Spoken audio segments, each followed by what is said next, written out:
Secretary Benson, always good to spend some time chatting with you. You're now a full year into your campaign for governor, and since our last conversation, things have changed a bit. Lieutenant Governor Gilchrist decided that he would end his bid for governor and run for your current position as Secretary of State. How do you see his decision impacting the overall dynamics of the race now for the Democratic nomination?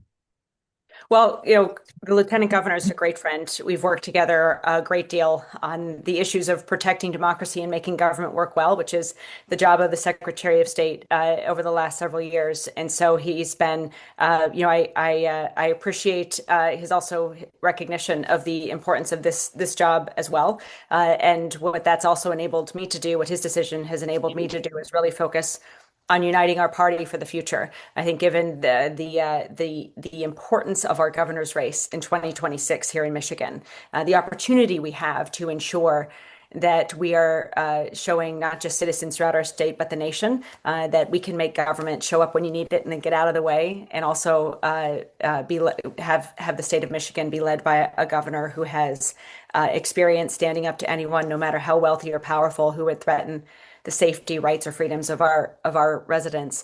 My opportunity now is to not just unite our party, but to build a broad-based coalition of support for my vision for the state, for making Michigan affordable for all, for creating well-paying jobs, and protecting the voices, the votes, and the safety of every resident of the state against federal overreach or anyone else. We'll be making that case to residents all around the state. We can do so united and focused on defining who we are, defining who I am, defining what we as a team, Democrats across the state, will be talking about in the months ahead. And that's going to be affordability, making healthcare accessible and fair for all, and ensuring that we are delivering results through creating well-paying jobs and making life affordable for residents all around our state. On that issue of of bringing the whole party together, you've garnered a lot of endorsements over the course of the first year of this effort, both from groups, from lawmakers and other local leaders. I know you're going to pick up Senate Majority Leader Winnie Brinks's endorsement this afternoon. What does that say about where we are at this stage in the campaign? I know the primary is still roughly 6 months away, but is it time to sort of coalesce around one central message and really start putting a focus on a general election campaign as opposed to having to worry about just getting the nomination from the Democratic Party? Yeah, well, I'm again really proud I've been able to unite our party around a vision for our future. Because what you're going to see over the next few months, and I think it's evidence today on this 1 year anniversary of launching this campaign and the support from Senate Majority Leader Brinks and many others that are on our team, is that we are building just that, a team. No one person can transform government alone. You need a team all across the state to ensure we're able to show up in every community, talk to residents in every single county in the state about how we want to improve people's lives as a party, as a team, and our commitment to working with anyone to get that done. And as I've traveled the state over the last year, building this team, supporting Democrats and talking with all voters, Republicans, independents, and Democrats alike, the one thing I've heard more than anything, and I think there's a lot of lawmakers and other local officials who are supporting our campaign that would reinforce this, is that the fundamental issue in this campaign is not just going to be about making Michigan affordable for everyone, but specifically ensuring healthcare is affordable and accessible and fair for all. And so whether it's candidates running in the Upper Peninsula, working with residents in Detroit, Flint, Muskegon, as we show up together as a team and listen and build this unified ticket, what we are hearing is an abundance of call for the people of Michigan to have their leaders show up for them, get things done, and in particular at a time when so many families are worried that they're one catastrophic illness or injury away from bankruptcy, that we can drive down the cost of healthcare, help keep hospitals open, invest in physicians and nurses so that they can show up for their patients, and above all, make sure that no resident of Michigan has to worry about whether they're going to have or keep access to the healthcare they need to be able to be healthy and thrive in the state. Can we talk a little bit more about, I know you have put forth a rather comprehensive healthcare plan that you'd like to work on if elected governor. What exactly is your plan? What can you tell the voters about it at this point? How would you like to shore that up? Because as you mentioned, that is a huge concern, particularly since Congress has failed to extend the Affordable Care Act subsidies.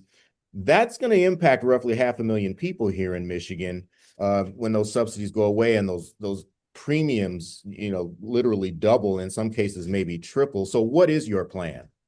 Yeah, well, first, I'm proud to be the only candidate running for governor who has released a plan for what we're going to do to address the healthcare affordability and accessible crisis that residents find themselves in right now. And because no exaggeration, at every stop I've gone to in the state, someone brings up heart-wrenching stories often about a broken, unfair, inaccessible and increasingly unaffordable healthcare system. One resident told me she couldn't even afford the bootstrap that she's supposed to pull herself up with because the cost of healthcare is taking all she has.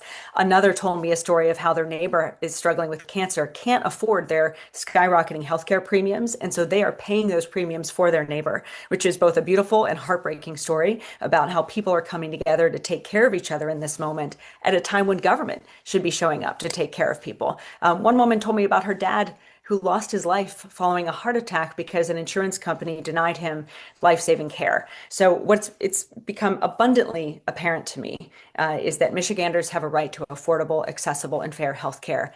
And what are we doing as a government, as leaders in this state, if we're not showing up every day to try to solve this problem? Because hundreds of thousands are at risk for losing their coverage because of Medicaid costs, hospital closures, and this is more than just policies and positions. This is actually life and death for folks.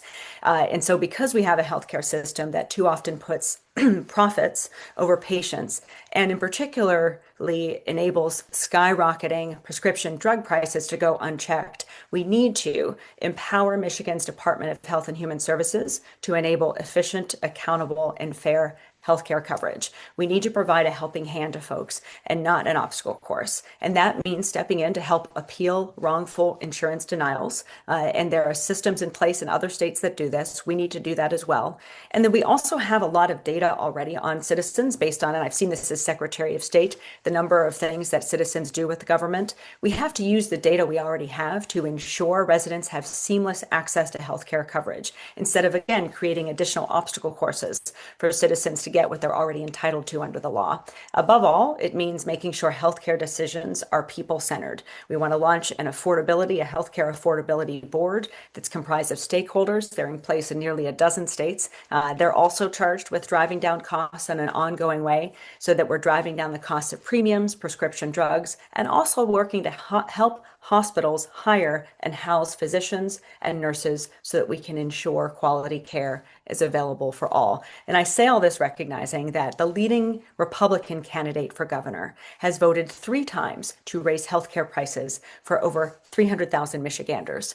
So in my view, government oftentimes is showing up everywhere we don't want it and nowhere where we actually need it. I will be a governor, just as I've been a Secretary of State, who will make sure we're showing up for the residents of Michigan in this moment, particularly to solve the healthcare crisis that we're in.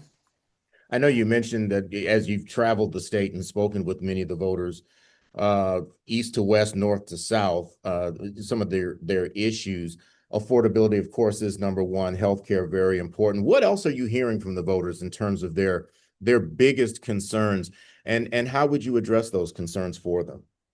Well, I've seen, and it's become abundantly clear to me as I've gone around the state, that the fundamental job of the next leader of our state is to make sure government is working for its citizens, saving them time, saving them money, and making their life easier, while also being willing and ready to stand up to anyone, no matter how wealthy or powerful, who would threaten our safety, our rights, and our freedoms. And as Secretary of State, I've done both of those things. I've managed one of our state's largest agencies, improving how it's run so that we're saving residents time and making their life easier, while also at a time of incredible challenge for our democracy. I've been proud to take our state from being ranked 31st in the country for our elections to being ranked number 2 for safe and secure elections nationwide, because I know how to make sure we're still getting things done, even while others who are powerful, like the President of the United States, might try to interfere with that work. My focus, and the people of Michigan clearly want this, is to be a leader, as I've always been, that will work with anyone to get things done. But to know at a time like this, where we do see the federal government showing up in communities, creating a great deal of strife and challenge, and overall threatening the safety and security of residents all over the nation, we need governors to hold the line, to be unwilling to bend the knee to anyone who would threaten the rights, the safeties, the freedoms, and the voices of of our citizens. I'm proud to have done that as Secretary of State, and I'll do that as governor at a time when that's precisely the job of the next governor of the state. We have a situation right now that we're dealing with in terms of the legislature combined, Senate, House, passed some spending, a governor signed that spending into law, and then a single committee of one of the legislative chambers comes behind that and tries to cancel out some of that spending. What are your thoughts on that? And how would you deal with that if that happened during your governorship, after you signed something into law that both chambers have passed and everyone has come together on, and then like a single committee comes behind and says, we're just not going to take care of this one? How would you approach that? Well, first of all, the Attorney General has said this process itself is unconstitutional. And as governor, I'll always use every tool in my toolbox to ensure the law is followed and that democracy holds. And what we had was a very democratic process, creating a budget that was working to, among other things, not completely, but working to drive down the cost of living for residents, and in particular, invest in hospitals, local rural hospitals, and other types of access to healthcare points that people really need. And when you look at the cuts that this one committee did unilaterally, illegally, unconstitutionally, they were cuts to healthcare, to access to necessary care in every part of our state, including some of the most rural areas of the Upper Peninsula.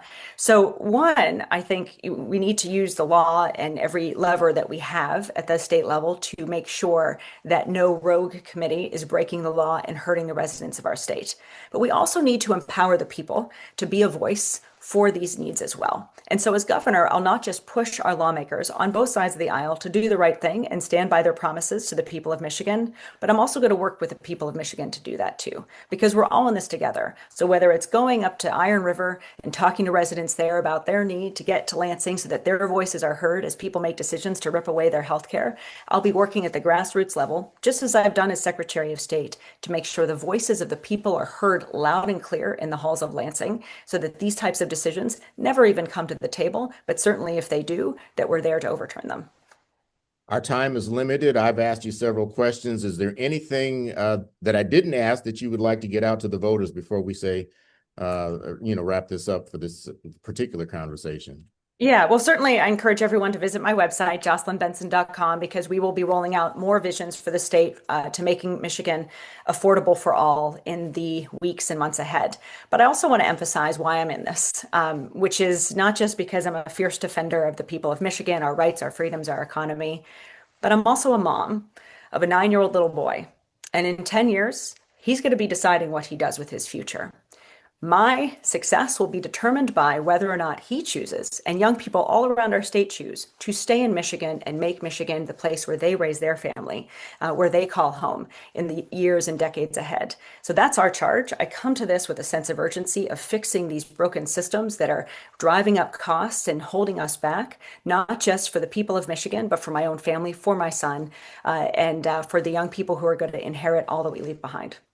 Sounds good. You're raising your son in a very good neighborhood, because I grew up one block away from where you live. You So did? Oh, we love Sherwood Forest. yeah, And we had that so do my conversation dogs. when You you were heard? here at the station. Yeah, Yes, that's I right. was in the second block, and I think you're in the third block up from 7 Mile. So Exactly. I remember. Yes, on yeah, Berkeley. Yeah. great So neighborhood, great we area. love it. Secretary Benson, it's always a pleasure. Thank you so much for giving us some time, and Thank you. continued good luck on the campaign trail. Thanks. I'll see you soon. All right, take care. All right. Bye. Bye-bye.